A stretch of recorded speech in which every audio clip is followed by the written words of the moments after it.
दोस्तों नमस्कार। रिकी चड्डा astro healer channel से अधिकांश लोग मुझसे पूछते हैं कि हम अपने पत्रिका से, हमारी कुंडली से, हमारे हॉरोस्कोप से ये कैसे जानें, कैसे समझें कि हमारे इष्ट देव कौन है। अब सबसे पहले ये समझना होता है कि ये इष्ट देव जो है वो क्या है, कौन है। हर एक व्यक्ति, हर एक साधारण व्यक्ति का अपना एक प्रिय देवी या देवता होते हैं। वो व्यक्ति हमेशा उस की तरफ आकर्षित होता है, वो कोई देवता हो या वो देवी हो। और अगर आपको अपना इष्ट देव पता है और अगर आप उनकी आराधना करते हो, उनकी पूजा करते हो, अपने आप को समर्पित करते हो, तो आपके बहुत से काम बहुत आसानी से बन जाते हैं, आपको सक्सेस मिलता है लाइफ में। इष्ट देवता वैसे अधिकांश अगर आप नहीं भी पहचान पाओ, मतलब अगर आप कुंडली ना भी देखो, तो हमेशा देखा गया है कि आपका एक किसी देवी या देवता की तरफ आकर्षित अपने आप बन जाता है। आप उस तरफ आकर्षित हो जाते हो और आपको उसका कोई रीजन समझ में नहीं आता, कोई कारण समझ में नहीं आता।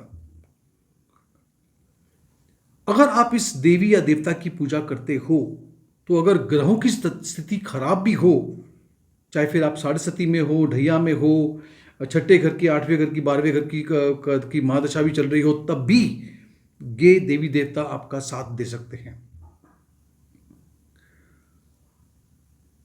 हमें अभी यह समझना है कि हम कैसे जानें कैसे समझें कि हमारे इष्ट देव कौन है। सबसे पहले हमें दो चीज़ों को समझना है। आपने एक और भी शब्द सुना होगा, कुल देवता या कुल देवी हमारी कौन सी है। अब ये वो हैं जिसे आपका पूरा परिवार और आपके पूर्वज, आपके पिता, पिता के पिता, पिता के पिता, माता की तरफ से, पापा की तरफ से लोग उसे पूजते आए हैं, तो वो आपके कुल देवता बन जाते हैं। इष्ट देव अलग है। इष्ट देव एक देव है जो आपका उनके साथ में एक संबंध बन जाता है, आप आकर्षित होते हो। अब प्रश्न ये है कि हम किस तरह से हमारी कुंडली को देख करके, अपने हॉरोस्कोप को देख करके ये समझ पाए कि वो इष्ट देव है कौन। सबसे पहले आपको अपनी कुंडली में उस ग्रह को ढूंढना होगा, देखना होगा, जिसे हम कहते हैं आत्मकारक। अभी आत्मकारक ग्रह कौन सा होता है? जितने भी ग्रह हैं, सूर्य चंद्र से लेकर के सब, राहु और केतु की मैं बात नहीं करूंगा यहां पे, क्योंकि वो दोनों ग्रह नहीं माने गए हैं।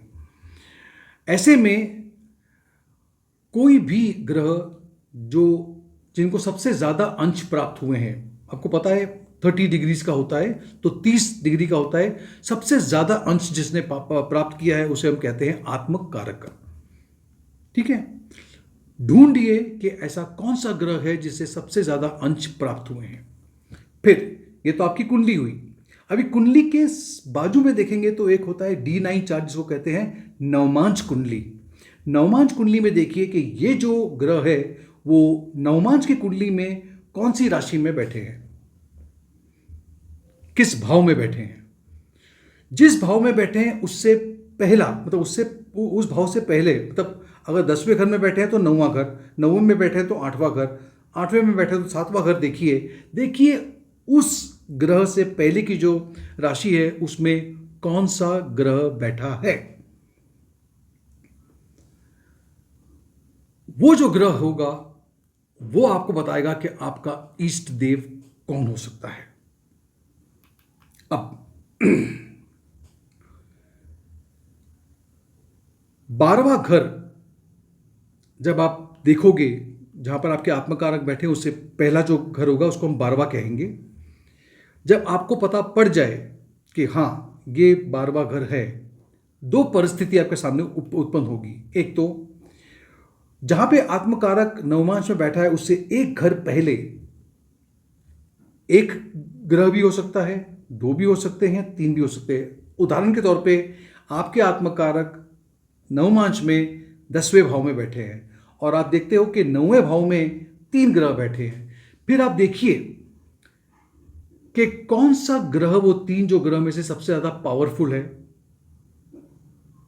अच्छी डिग्निटी पे है, षडबल किसका ज्यादा अच्छा है, डिग्री किसकी अच्छी है, क्या वो मित्र की राशि में है, शत्रु की राशि में है, किस तरह की पोजीशन है। उससे आपको पता पड़ेगा कि उस ग्रह से संबंधित जो देवी देवता है उसको आपको पूजना है, वही आपके इष्ट देवता है या देवी है। अगर मान लो कि 9वें घर में, जैसे मैंने कहा था, तीन ग्रह बैठे हैं, मान लो कोई ग्रह बैठा ही नहीं है, तो फिर जो भाव है, जो राशि है, उस राशि, वो राशि किसकी है।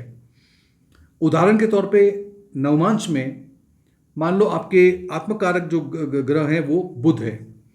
बुध आपके नवमांश में 10वें घर में बैठे हैं और 10वें घर की जो राशि है वो है मकर राशि। ठीक है। अब मकर राशि से पहले की राशि कौन सी होती है? धनु राशि। धनु राशि में कोई ग्रह नहीं बैठे हुए हैं, तो धनु राशि के नेचुरल ग्रह कौन से हैं? गुरु का घर है वो, गुरु की राशि है वो, तो गुरु को ढूंढिए, गुरु से संबंधित आपको इष्ट देव मिल जाएंगे। अब सवाल ये उठता है कि चलो हमें तो ग्रह तो पता पड़ गया, लेकिन फिर उस ग्रह से संबंधित कौन से देवी देवता हैं जिनको हमें पूजना चाहिए, वो हमारे इष्ट देव हैं। तो आपको बता देता हूं कि अगर वो जो ग्रह है जिसे हमने ढूंढ के निकाला है, अगर वो सूर्य है, तो आपको राम की पूजा करनी चाहिए।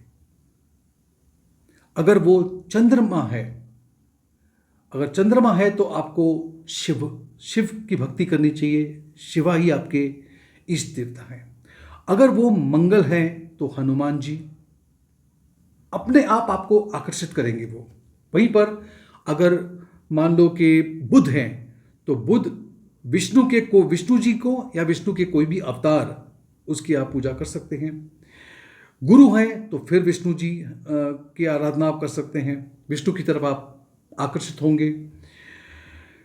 फिर है शुक्र अगर है तो लक्ष्मी देवी आपकी की तरफ आपका आकर्षित होगा और आपको उनकी पूजा करनी चाहिए। अगर शनि देव है तो हनुमान जी, या तो फिर शिव भी, उनकी भी आराधना कर सकते हैं आप। राहु अगर है तो माँ दुर्गा की पूजा आप कीजिए, आपको बहुत अच्छे फल प्राप्त होंगे। और वहीं पर अगर केतु हैं तो गणेश जी की आराधना कीजिए, वो आपके इष्ट देव है और आपको उसका फल मिलेगा। ऐसे जो इष्ट देव आपके हैं वो एक तरह से आपके मित्र हैं, वो आपकी बात सुनते हैं, आप उनके साथ बात करने में आपको एक सुकून मिलता है। ढूंढिए, देखिए कि आपकी कुंडली में आपके इष्ट देव कौन है।